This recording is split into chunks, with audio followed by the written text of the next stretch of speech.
Assalamualaikum warahmatullahi wabarakatuh. Waalaikumsalam warahmatullahi wabarakatuh. Bismillahirrahmanirrahim. Alhamdulillahi rabbil alamin. Wassalatu wassalamu ala ashrafil mursalin, imamil muttaqin, sayyidil ghurril muhajjalin, wa ala alihi wa ashabihil mujahidin at-tahirin, amma ba'du. Saudara-saudara kaum muslimin rahimakumullah. Satu hari ketika seorang ulama besar bernama Al-Imam Al-Faqih Abu Lais tengah berjalan-jalan di dekat kota Basrah, berkelumpulah sekelompok orang di dekat beliau. Mereka datang mengajukan satu pertanyaan. Imam, kami ingin bertanya. Di dalam Al-Quran itu Allah Subhanahu wa ta'ala menjelaskan, Ud'uni astajib lakum. Berdoalah kepadaku, aku akan jawab doamu. Mintalah kepadaku, aku kabulkan permintaanmu. Itu dan begitu janji Allah di dalam Al-Quran. Kami, kata orang-orang tadi, sudah lama berdoa kepada Allah. Tapi kenapa sampai sekarang doa kami ini belum dikabulkan? Katanya, ud'uni astajib lakum. Kalau kamu berdoa, aku jawab, aku penuhi, aku kabulkan doamu. Itu janji Allah. Kami sudah lama berdoa pagi, sore, siang, malam. Nyatanya sampai sekarang doa kami belum dikabulkan. Ini bagaimana? Apa ayat Quran salah? Apa Tuhan lagi lempengan nggak denger?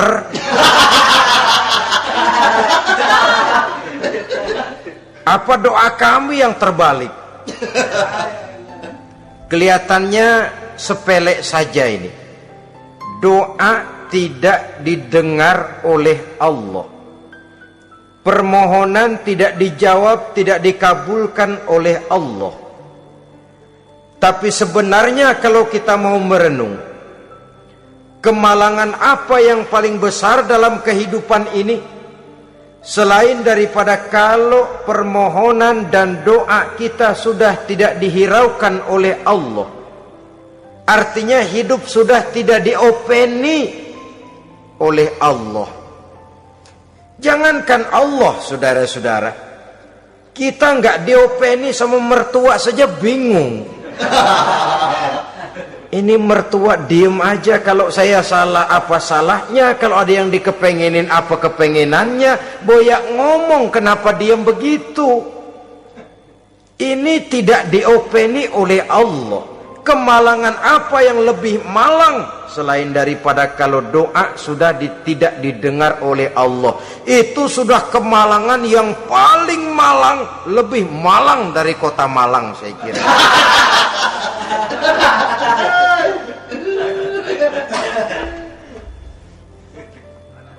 Menghadapi pertanyaan ini, Imam Al-Faqih Abu Lais senyum.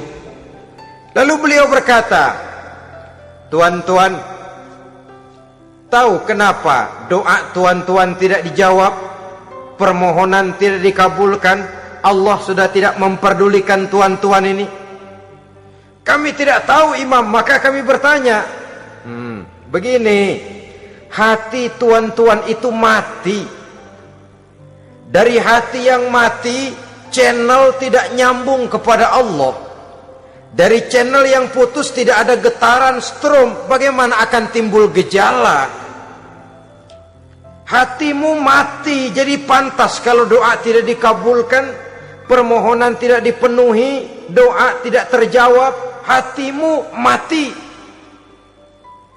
Saudara-saudara kaum muslimin, dari hati yang mati ini, getaran tidak akan sampai ke hadratullah azza wa jalla. Nah, ini juga satu penyakit yang kita sangat khawatirkan, yaitu apabila hati kita sudah mati selagi jasad masih hidup. Artinya, jadilah kita bangkai berjalan di hadapan Allah subhanahu wa ta'ala. Sementara kita sangat disibukkan dengan menggali berbagai macam jenis obat penangkal penyakit zahir, dan kita kurang perhatian untuk mencari obat penangkal penyakit batin yang kalau diserang penyakitnya menghancurkan kehidupan abadi di akhirat nanti. Perkembangan ilmu kedokteran nyata benar diikuti dengan perkembangan jenis-jenis penyakit. Makin maju ilmu kedokteran, makin modern penyakit. Ngerti juga rupanya itu penyakit. Dulu kita tidak kenal yang namanya AIDS. Kita tidak tahu yang namanya liver. Kita tidak kenal yang namanya stres. Paling yang banyak cika, masuk angin, dan sebagainya. Tapi baiklah, penyakit-penyakit batin yang menyebabkan hati menjadi mati, dan dari hati yang mati, doa tidak naik, tidak didengarkan oleh Allah subhanahu wa ta'ala. Nah, kata orang-orang tadi, yang menyebabkan hati kami mati ini apa, Imam? Beliau menjawab, pertama, araftumullaha wa lam tu'tuhu haqqahu. Yang menyebabkan hatimu jadi mati, pertama, kamu kenal benar kepada Allah, tapi haknya untuk disembah, kewajibanmu untuk menyembah, tidak pernah kamu laksanakan. Bagaimana Allah tidak akan jauh dari kita kalau kita tidak akan mengadakan pendekatan kepadanya? Dan pendekatan kepada Allah hanya bisa kita tempuh melalui jalur kegiatan ritual ibadah. Allah akan terlalu jauh apabila kita hanya membicarakannya lewat filsafat dan renungan yang mendalam. Tapi Allah akan dekat dan terasa hadir dalam hidup apabila kita dekati ia dengan pelaksanaan ibadah kepadanya. Kamu kenal Allah, tapi hakmu untuk menyembah, kewajibanmu untuk menyembah, haknya untuk disembah, tidak pernah kamu laksanakan. Kalau soal Allah kita kenal bukan main. Bahkan tidak hanya kita mengajarkan kenal juga kepada anak-anak kita. Kalau ditanya siapa pencipta matahari, bulan dan bintang, Allah. Siapa pencipta lautan, gunung, hutan belantara dan sungai-sungai? Allah. Siapa pencipta bumi, matahari dan sebagainya? Allah. Sembahyang apa enggak? Bagaimana nanti?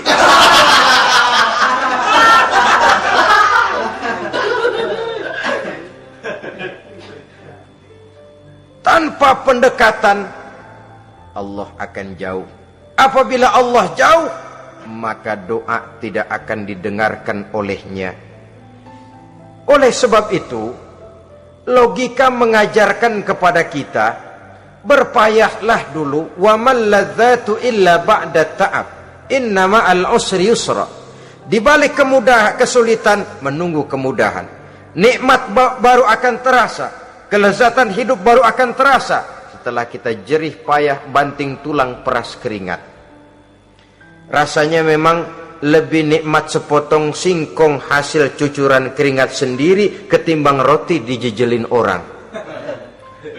Ini berarti kita ingin mohon pertolongan kepada Allah, sementara dengan Allah sendiri kita jauh. Sama saja dalam kehidupan kita analoginya, saudara-saudara. Orang tidak kenal kepada saudara, tahu-tahu jauh dari saudara, tahu-tahu datang mau minjem duit. Apa kesan saudara? Enak aja, kenal enggak, deket enggak, datang-datang mau minjem duit. Emang duit percetakan bapak lu?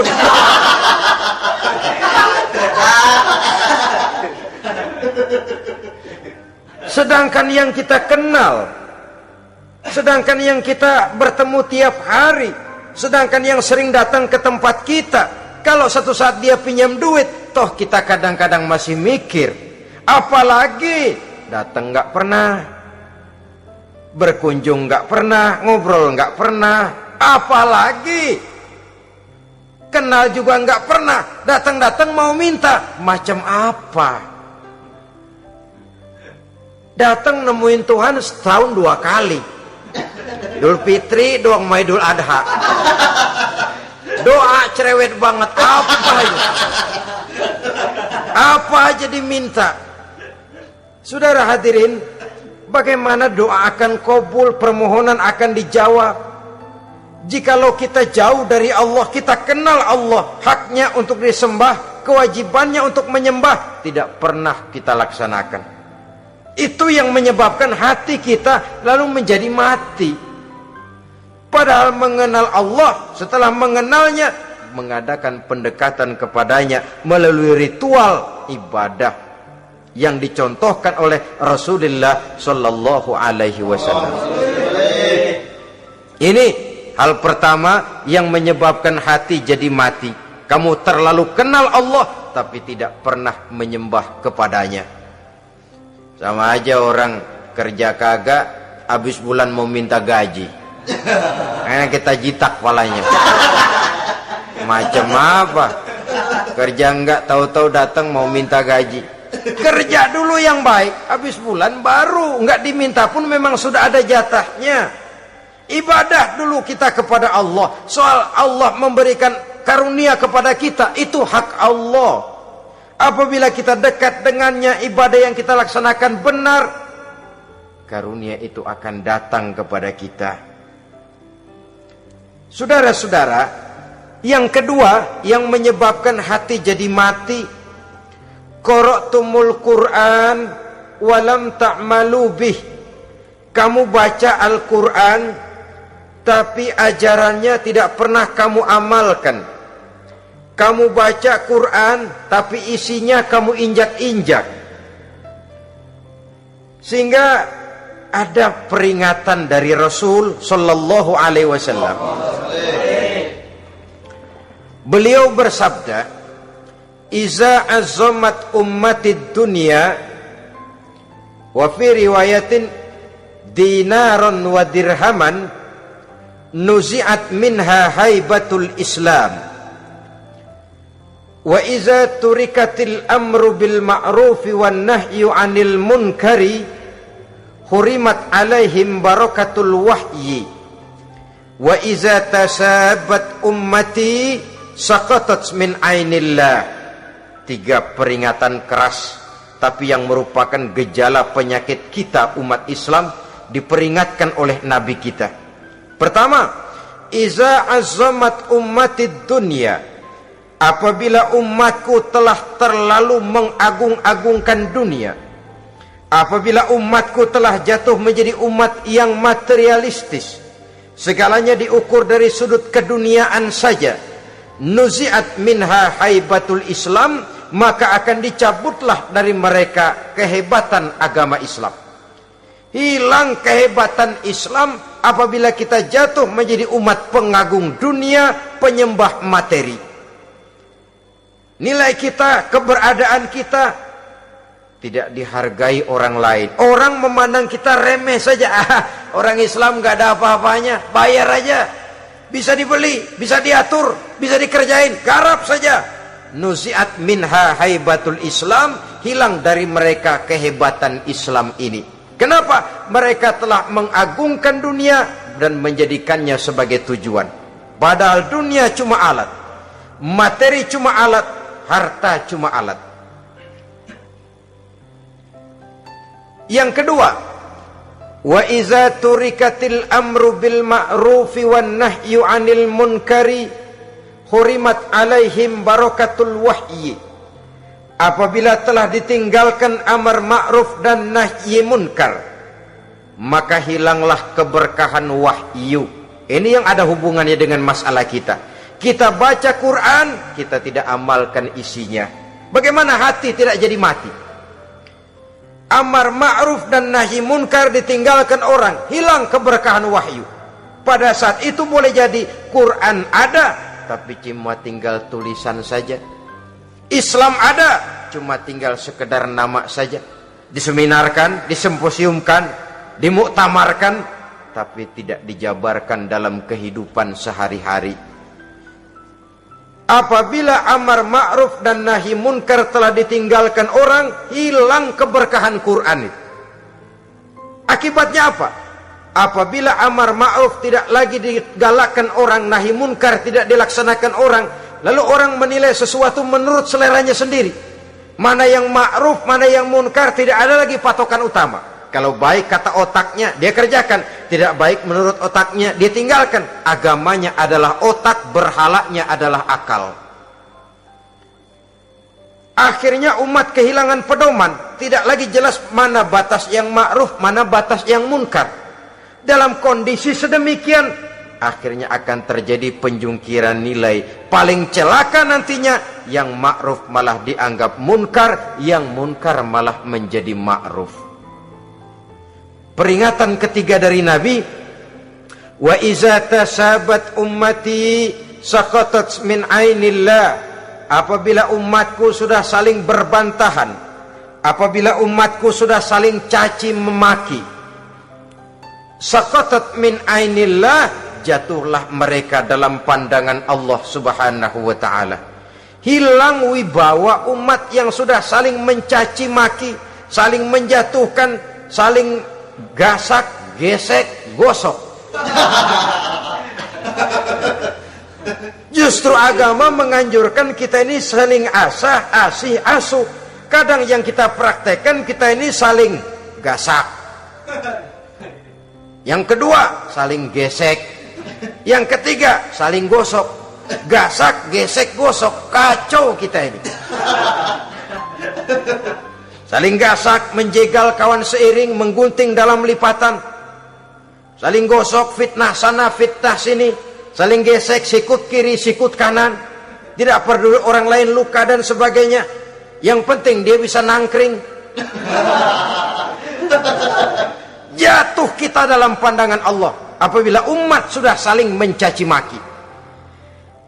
Maka kita kembali kepada persoalan. Hal kedua yang menyebabkan hati jadi mati, qara'tumul Qur'an walam ta'malu bih.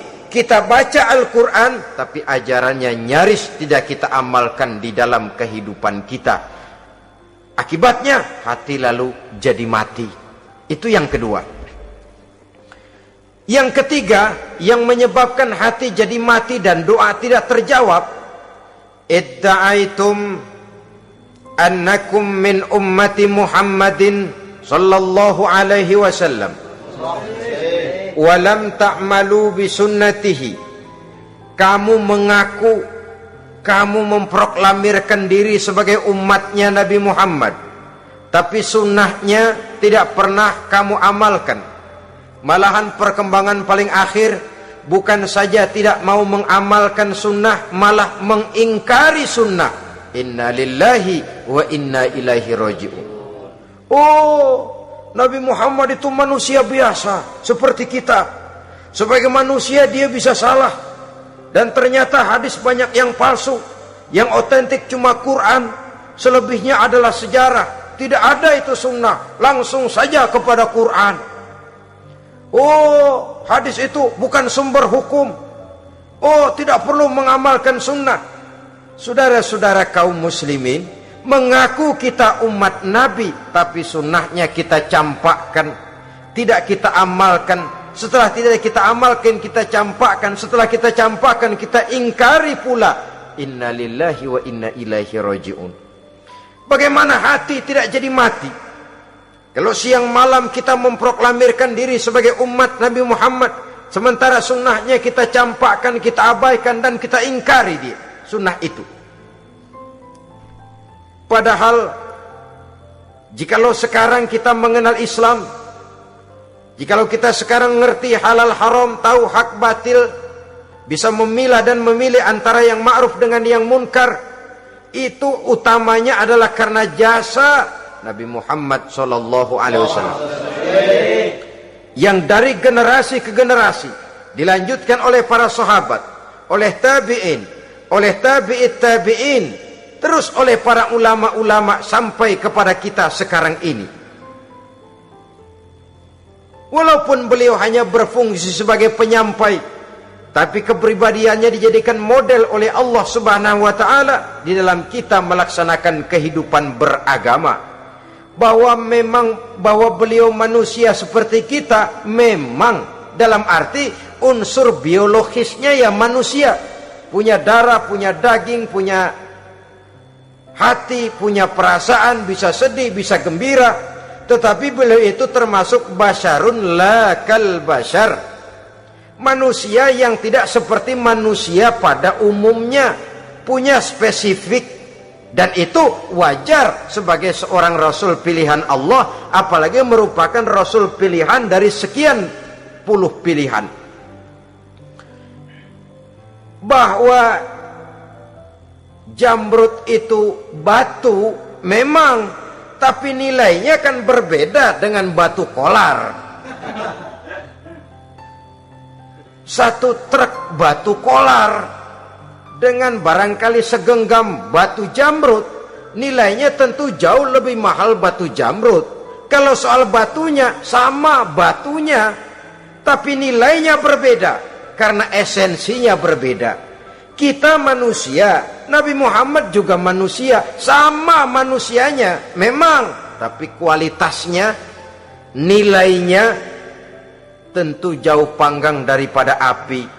Itu sebabnya Allah menjadikan beliau sebagai model. Laqad kana lakum fi rasulillahi uswatun hasanah. Di dalam diri Rasul itu terdapat contoh teladan yang sangat baik bagi kita. Oleh karenanya, pada pertemuan kali ini, apabila kita konsekuen mengaku umat Nabi Muhammad, marilah konsekuen juga menegakkan sunnahnya. 3. Yang keempat, yang menyebabkan hati jadi mati dan doa tidak terjawab, akaltum ni'mata rabbikum walam tashkurulah. Tiap hari kamu makan nikmat Tuhanmu, tapi kamu tidak pernah mau bersyukur kepadanya, kepada Allah Subhanahu wa ta'ala. Nikmat Tuhan kita doyan banget, tidak pernah sehari dan sesaat pun terlepas diri dan hidup ini dari nikmat-nikmat yang diberikan Allah. Sejak kita bangun tidur sampai tidur kembali, bahkan tidur itu sendiri, di pasar, di sawah, di kantor, dimanapun kita berada, nggak pernah nikmat Allah berhenti. Hidup kita dalam alam diberikan segala fasilitas untuk menunjang kehidupan. Gak pernah Allah pasang pajak matahari, gak pernah Allah pasang pajak gas udara. Nikmat-nikmat yang banyak itu tiap hari kita kecap, tiap hari kita nikmati, tapi kita tidak pandai bersyukur. Padahal Allah memberikan peringatan keras dalam hadis qudsinya, man lam yashkur ala na'mai walam yasbir ala balai falyakhruj min tahti samai wal yatlub rabban siwaya. Siapa yang tidak mau bersyukur terhadap nikmat yang aku berikan kepadanya dan tidak mau bersabar terhadap ujian yang aku berikan kepadanya, silahkan keluar saja dari kolong langit ini dan cari Tuhan selain aku. Diusir oleh Allah. Kalau orang tidak mau bersyukur terhadap nikmat yang aku berikan dan tidak mau bersabar terhadap ujian yang aku timpakan, keluar dari kolong langitku, keluar, cari Tuhan selain aku. Diusir. Lah yang ngusir Allah. Anak sekarang bilang mau ke Menong.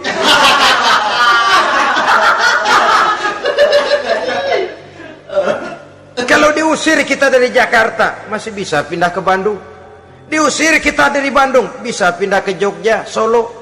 Diusir kita dari Indonesia, bisa pindah ke Singapura, Malaysia.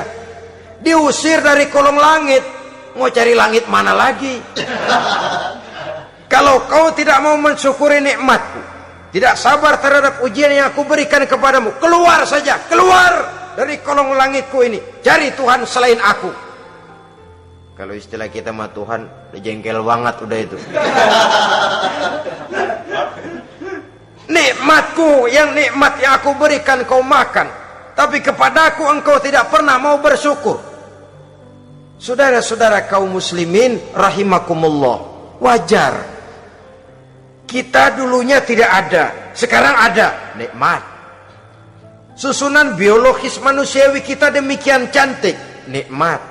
Tinggal di bumi, fasilitas yang kita perlukan disediakan, tinggal kemampuan kita mengelolanya, nikmat.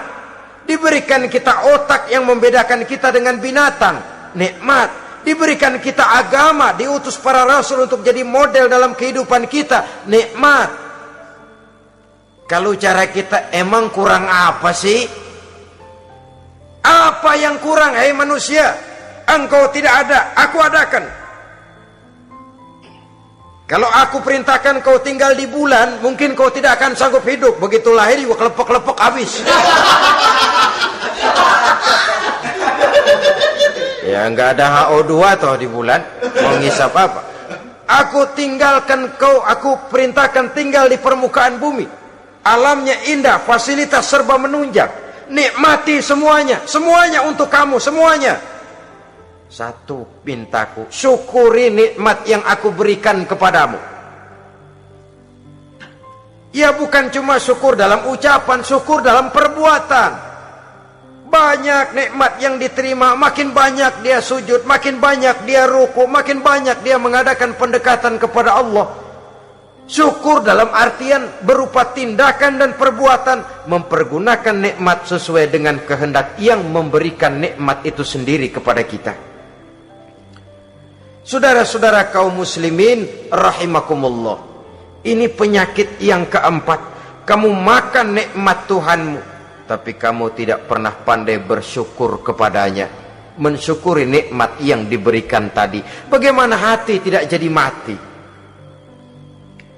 Kita sibuk mempersolek jasmani, mencari obat penangkal penyakit zahir. Maka yang ramai di zaman sekarang, saudara lihat, salon, fitness, senam, macam-macam jenis. Tidak ada salahnya dan tidak ada jeleknya. Tapi kalau itu sampai melupakan kita kepada memperindah batin, memperbaiki jiwa, artinya bukankah kita perlahan tapi mempersiapkan diri menjadi bangkai berjalan di hadapan Allah?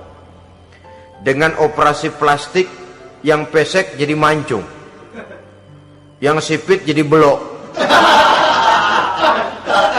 kulit keriput jadi kencang, pipi terlalu cekung bisa diatur. Saudara-saudara, tapi kalau hati yang rusak, jiwa yang rusak, kemana lagi kita akan berobat kalau bukan kepada agama? Maka hati itu jadi mati apabila kita selalu memakan nikmat Allah dan tidak pandai mensyukuri nikmat itu. Dari hati yang mati tidak akan ada getarannya. Oleh sebab itu doa tidak terjawab. Selanjutnya, yang menyebabkan doa tak terjawab dari sebab matinya hati, qultum annal mauta haqqun wa lam tasta'iddu lahu. Kamu berkata, kamu yakin bahwa mati adalah sesuatu yang benar, tapi kamu tidak pernah punya persiapan untuk mati. Padahal menurut logika, orang yang akan bepergian jauh tentu dia harus mempunyai bekal yang cukup. Semakin jauh jarak perjalanan yang akan ditempuhnya, semakin banyak perbekalan yang harus dibawanya. Dahulu, seketika beberapa jamaah dari Yaman akan melaksanakan ibadah haji dengan nekat. Mereka berprinsip, pokoknya kan berangkat haji jadi tamunya Allah, nanti Allah yang akan ngelayanin. Mereka nekat, modal badan doang berangkat. Diadukan kepada baginda Rasul, lalu turun peringatan dari Allah, wa tazawwadu fa inna khairaz zadi taqwa. Jangan begitu, bawa bekal, sesungguhnya bekal yang paling baik adalah takwa. bahwa berangkat dengan bekal takwa itu bekal yang paling utama, tapi bekal-bekal yang lain pun jangan diabaikan. Kalau kita akan berangkat untuk tujuan yang baik, bekal yang paling utama memang takwa, tapi tidak berarti harus mengabaikan bekal-bekal yang lain. Begitulah, semakin jauh perjalanan yang akan kita tempuh, semakin banyak bekal yang harus kita hadapi. Kalau saudara mau pergi ke Surabaya, tidak membawa bekal kemudian berani berangkat, rasanya sih saya pikir itu bukan berani, nekat namanya. Sama saja orang belum pernah sembahyang mati, nekat tuh orang, berani amat. Belum berbuat kebaikan barang sedikit pun sudah mati, nekat namanya itu. Sama saja tadi, nggak bawa bekal apa-apa berangkat ke Surabaya. Sampai Surabaya belum tentu, sengsara udah jelas. Belum punya bekal yang baik sudah mati. Sampai ke surga belum tentu, tapi kebelangsak dan sengsara rasa-rasanya pasti itu. Oleh karena itu, kalau kita yakin mati sesuatu yang benar, sesuatu yang pasti datang menimpa, maka hendaklah kita mempersiapkan bekal. Kemudian idda'aitumun najata minan nar wa ramaitum fiha anfusakum. Kamu memproklamirkan diri ingin selamat dari neraka, tapi kamu lemparkan dirimu ke dalam neraka. Bagaimanapun bajingannya bajingan, kalau ditanya ente mau masuk neraka enggak, jawabannya pasti enggak. Itu pasti. Perbuatannya sendiri yang melemparkan dirinya ke dalam neraka, membiarkan dirinya berlarut-larut, bertimbun-timbun dalam dosa dan kesalahan, dan tidak akan ada niatan untuk memperbaiki diri. Hanyut di meja judi, habis ditelan minuman keras, fitnah sana fitnah sini, hasud sana hasud sini. Padahal mulutnya ingin selamat dari neraka, perbuatannya malah melemparkan dirinya ke dalam api neraka.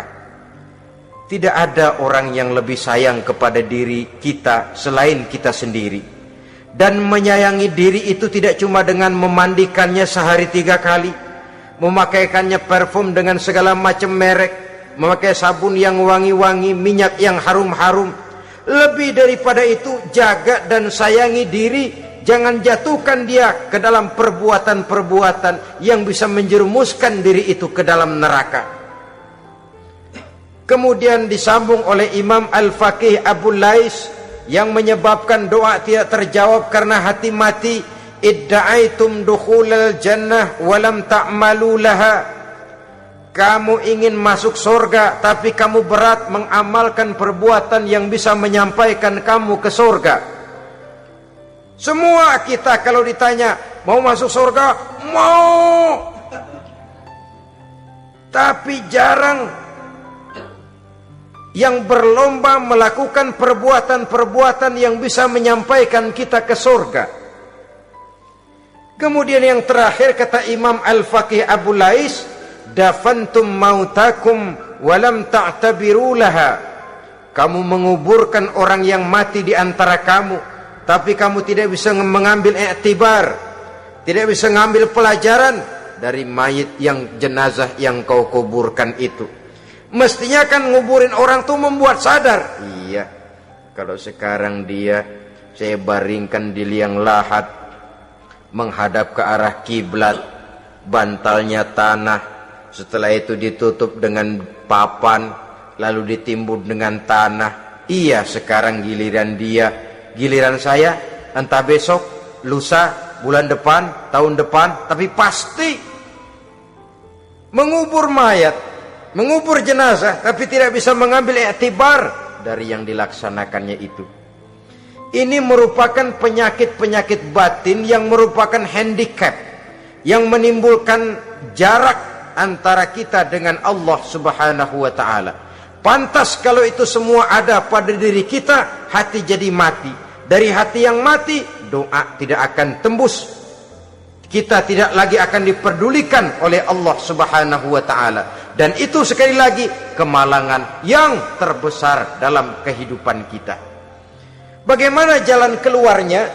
Pertama, memperbaiki batin kita, menyelamatkan diri daripada penyakit-penyakit yang bisa mematikan hati seperti yang sudah saya sebutkan tadi.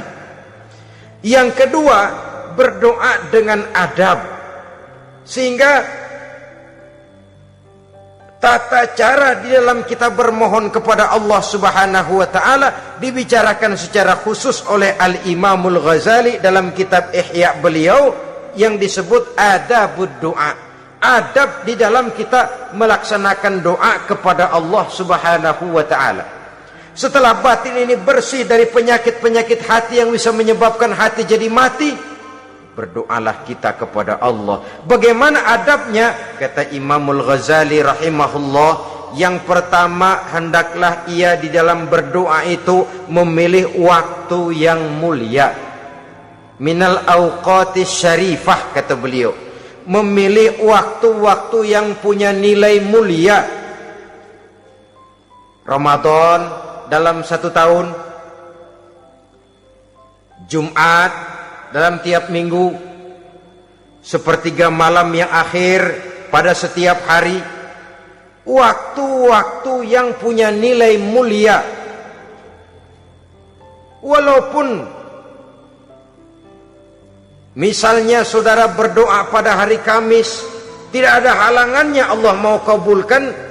Ini tidak berarti bahwa kalau sudah berdoa hari Jumat lalu hari Kamis tidak mau berdoa, tidak. Lebih memilih mengintai waktu-waktu yang punya nilai mulia. Lailatul Qadar sekali dalam setahun. Waktu-waktu yang punya nilai mulia. Logikanya begini, saudara-saudara. Kalau kita datang ke rumah seseorang, tujuan utama kita minjem duit, yang paling pertama kita perhitungkan tanggal berapa nih? Kan itu toh, tanggal berapa? Kalau tanggal 20 atuh minjem duit, orang lagi ngap-ngapan, boro-boro dia bisa minjemin, dia sendiri mungkin lagi pusing. Kita lebih dulu kita amatin tanggal berapa nih? Yang enak sore apa siang? Jam 2. Jam 2 dia baru pulang dari kantor, tapi giliran tidur. Kalau dia tidur dibangunin datang mau minjem duit, kagak dimaki-maki sudah kebagusan deh. Kan kita lihat waktunya, timingnya kata orang sekarang. Tanggal berapa, sore apa malam, apalagi gulam apa terang bulan. Itu semua sudah kita atur sedemikian rupa, memilih waktu. Yang kedua kata Imamul Ghazali, memilih keadaan yang istimewa. Kalau tadi soal waktu, yang kedua soal keadaan. Ada situasi-situasi di mana doa itu diijabah oleh Allah Subhanahu wa taala. Di antaranya kata Imam Abi Hurairah, inda zahfis sufuf fi sabilillah, pada waktu mengatur barisan perang membela agama, di situ doa kabul.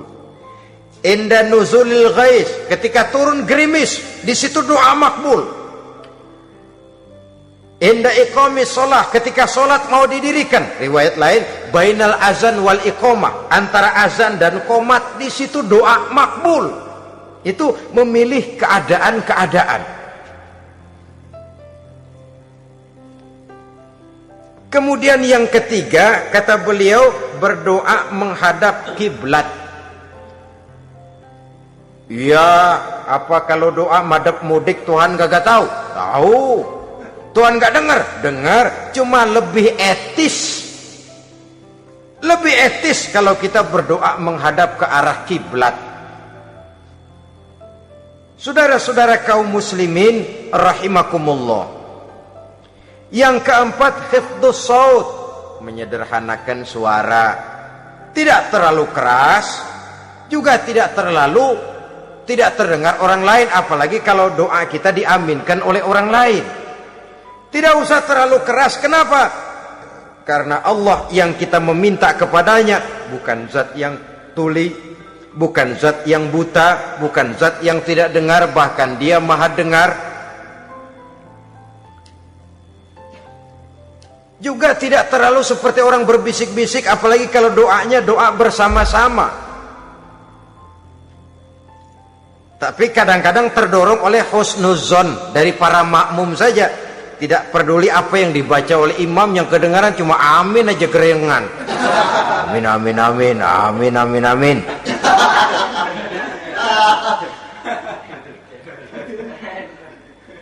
Juga tidak terlalu keras, seperti orang berdoa, seperti orang pidato. Saudara-saudara kaum muslimin rahimakumullah. Yang kelima, alla yatakallafa saja fid du'a.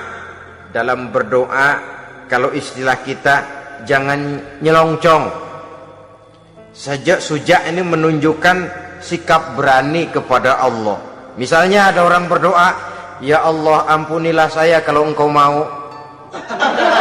Kalau Allah mau. Kasihanilah saya ya Allah kalau engkau mau.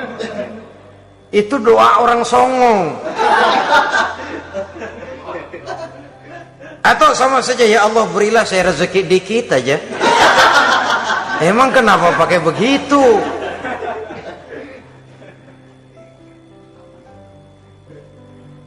Allah yatakallafa saja fid du'a. Yang keenam kata Imamul Ghazali, at-tadarru' wal khusyu'. Dengan tadarru' dan khusyu', dengan sikap tawadu, benar-benar ya seperti kita lah kalau datang memang menghajatkan pertolongan dari seseorang, segala action kita atur supaya hajat kita itu kabul, kan begitu. Kadang-kadang istilah orang kalau perlu ngesor mah ngesor dah, yang penting permintaan dikabulkan, gitu saja. Kita lihat sekarang ini, ramai orang bicara soal film-film Parno. Kelihatannya pendatang-pendatang baru, pokoknya asal bisa main dah, bugil ya bugil dah. Yang penting nyohor, bisa tampil. Walaupun dalihnya semua sama, mula-mula cuma iseng. Adegan panas bagaimana? Kalau tuntutan skenario apa boleh buat? Apa boleh buat? Emang nggak bisa milih. Setelah film beredar baru saya juga jijik ngeliat, ilah tadi kemana waktu bikin? Udah jadi baru jijik, bikinnya merem memang itu.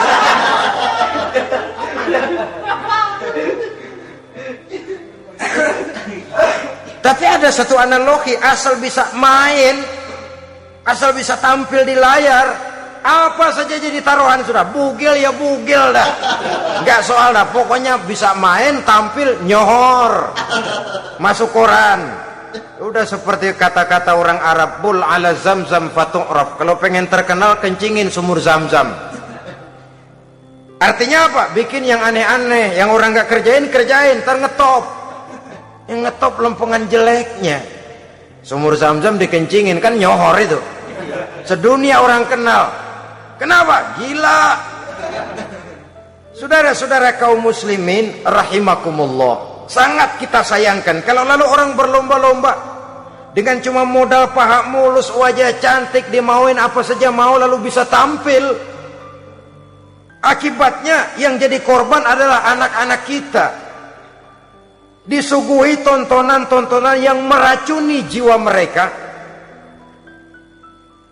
Walaupun akibatnya barangkali ya lain, seperti band orkes dengan film memang akibatnya tidak langsung ya. Kalau band orkes akibatnya langsung, dia bisa berantem di tempat lokasi. Film orang nonton tahu dia di tempat itu, bukan di tempat itu dia praktek, pulang jadi pikiran dia, tadi serem ya, ntar kalau udah kesempatan kita praktek. Ntar ngancemnya itu yang gak enak. Tapi yang saya analogkan dengan persoalan kita, tingkah pola artis apapun dilakukan asal bisa main. Nah itu tuh, asal dapat kesempatan acting. Dalihnya ya tuntutan skenario lah, iseng lah, macam-macam lah, tapi yang jelas satu target, saya harus dapat kesempatan main. Untuk sampai ke situ, cara apa saja harus saya tempuh. Tidak peduli harus menginjak-injak norma dan budaya bangsa yang luhur. Tidak peduli harus bertentangan dengan kaidah agama. Tidak peduli hasilnya meracuni umat masyarakat, terutama generasi muda. Yang penting kan ngetop. Saudara-saudara, baiklah ya, itu soal lain. Tapi soal kita ialah at-tadarru wal khusyu'. Bermohon kepada Allah dengan tadarru, khusyuk dan tawadhu. Seperti kalau kita mau bermohon kepada seseorang, kita merendahkan diri. Pak, saya memang orang gak mampu, Pak. Utang saya udah selebar kampung, Pak. Anak udah 16 seperempat. Apa saja kita meratap, menghibah, mengeluh, merintih, ujungnya kan yang penting gue minjem duit dapat dah gitu. Apa kayak diomongin, pokoknya pulang bawa duit, itu saja. Itu strategi manusiawi. Kalau ini kita adakan konteks, oh iya, kepada Allah lebih lagi kita tadarru, khusyuk, tawadhu. Doa dengan tawadhu, sebab kita akan bermohon kepada yang serba maha. Menghadap ke arah kiblat, duduk bertafakur dengan khusyuk, tawadhu. Jangan doa sembari tolak pinggang.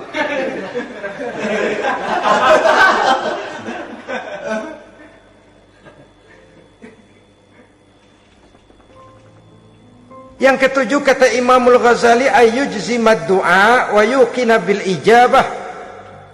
Hendaknya dia menjazamkan doanya itu dan yakin bahwa doanya akan dikabulkan oleh Allah.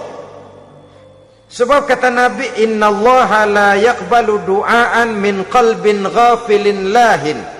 Allah subhanahu wa ta'ala tidak akan menerima doa dari hati yang lalai dan main-main.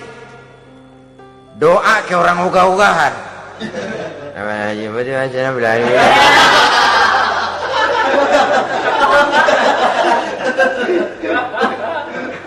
Kali malaikat nyongok dong, lu minta apa lu?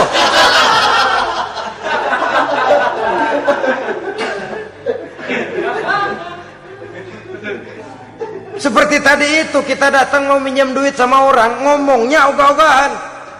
Minjem duitnya dikasih syukur, enggak ya udah. Ya enggak dah, enggak dikasih sudah. Kenapa? Mintanya begitu, enggak serius dan enggak yakin bahwa doanya akan dikabulkan. Kalau kita sudah punya keyakinan, jangan-jangan doa saya enggak diterima Allah. Enggak. Ana, kata Allah, ana inda zanni abdi bi. Aku sih bagaimana menurut sangka hambaku kepadaku saja. Kalau sangkanya baik, aku baik. Kalau sangkanya doanya dikabulkan, aku kabulkan. So itu doa harus dengan pasti dan harus dengan yakin doa itu akan dikabulkan dan meluruskan harapan, membenarkan cita-cita, meluruskan maksud apabila doa itu dikabulkan oleh Allah Subhanahu wa taala. Saudara-saudara, oleh karenanya jangan doa setengah hati. Jangan berdoa sambil main-main. Apalagi menghadap kiblat dengan dua tangan terangkat sebagaimana dicontohkan oleh Rasulullah sallallahu alaihi wasallam. Bahwa berdoa tanpa mengangkat kedua tangan pun Allah tahu, Allah dengar, tapi kelihatannya kurang serius. Seolah-olah terserah dah Tuhan, mau dikasih ya kasih, enggak ya udah. Seolah-olah kita tidak serius dalam berdoa. Kemudian yang berikutnya, kata Imamul Ghazali, ayyaftatahad du'a bi zikrillah fala yabda'u bisu'al. Hendaknya dia mulai berdoa itu dengan menyebut nama Allah, berzikir kepada Allah, fala yabda'u bisu'al, jangan langsung memulai dengan permintaan. Ini tata krama etisnya. Sama juga orang kirim surat, salam sejahtera kami haturkan, padahal mah nggak ada itu juga nggak apa-apa. Itu kan maksud mukaddimah saja. Besar harapan kami semoga Bapak dan sekeluarga di sini pun berada dalam keadaan sehat walafiat. Selanjutnya kami telah dengar dari berbagai teman tentang kedermawanan Bapak, tentang bantuan Bapak di berbagai bidang yang menyangkut sosial pendidikan. Sehubungan dengan itu maka kami bermaksud mengajukan permohonan. Baru masuk itu mah 15 kalimat kesonoin, urusan lain. Intinya sehubungan dengan itu kami bermaksud memohon kepada Bapak. Kita mulai. Salam sejahtera kami haturkan, bersama ini pula kami macam-macam lah. Sama juga seperti tadi itu. Kita datang mau minjem duit. Datang karena kita tahu datang habis bulan. Malam terang bulan. Udaranya sejuk. Ngobrol lah kita. Dapat teh. Apa kabar Pak? Baik. Aduh Bapak sih untung dah Pak. Kayak pemurah lagi. Saya tahu Bapak banyak nyumbang di mana-mana. Di Angon aja tuh orang di Angon.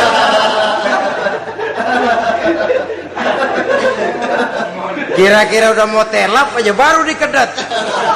Ngomong-ngomong Pak. Nah. Mulai nih kalau udah ngomong-ngomong. Ngomong dah tuh mulai. Baru masuk. Jadi etisnya berdoa itu dimulai dengan zikrullah. Karena itu umumnya dimulai dengan Alhamdulillahi Rabbil Alamin. Kita puji dulu Allah. Alhamdulillahi Rabbil Alamin. Hamdan yuwafi ni'amahu wa yukafi'u mazidah. Kita puji dulu Allah. Seperti orang tadilah. Kita puji dulu kebaikannya. Walaupun pada akhirnya kita minjem duitnya.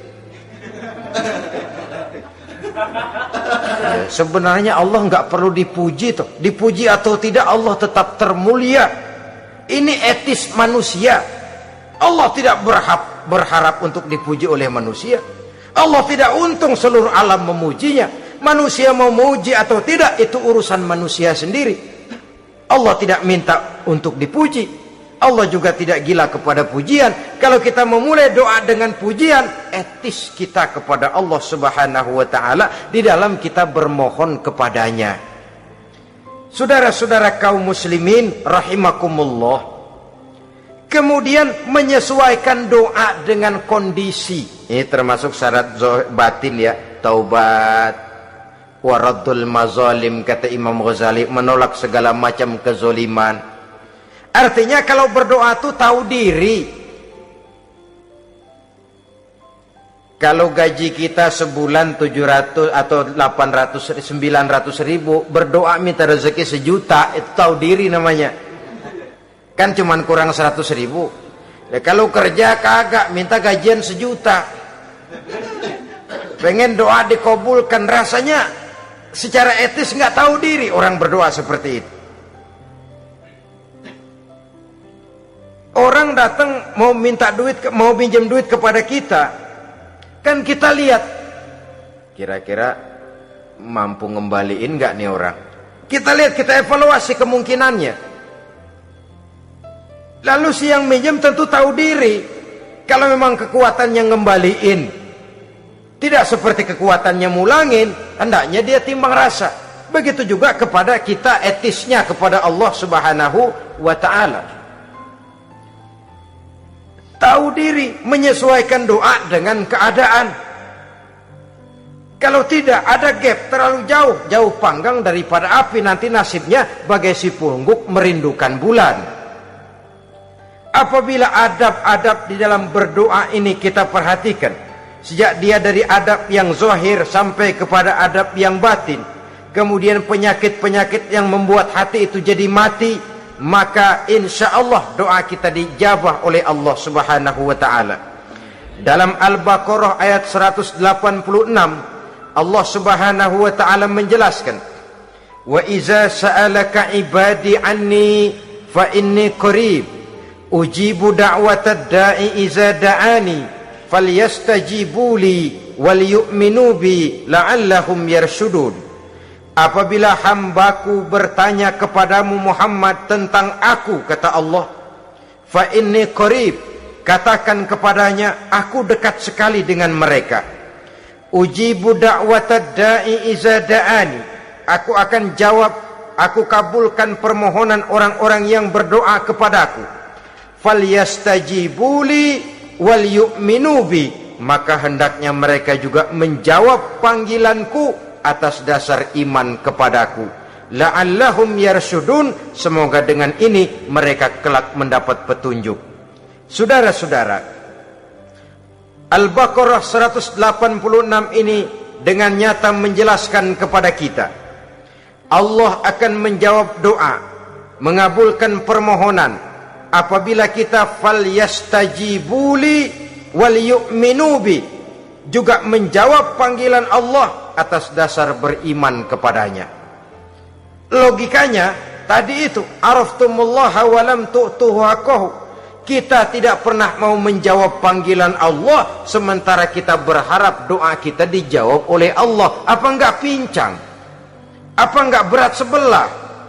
Panggilan Allah kita berat memenuhinya, sementara kita sangat berharap agar permohonan kita, seruan kita dikabulkan oleh Allah.